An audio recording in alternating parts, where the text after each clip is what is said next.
меня приятный аппетит. Суп из мивины и тушенка куриная. И кофеек вот такой вот у меня будет.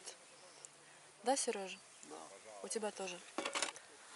Приятного аппетита всем, кто кушает.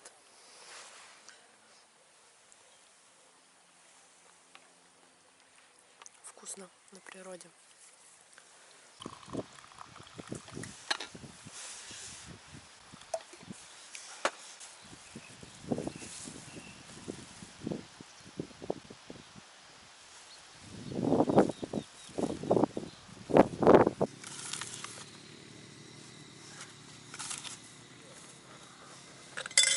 Так красиво стало. Нифига себе. Красота. Все, сейчас потемнеет уже. Какая красота вокруг просто.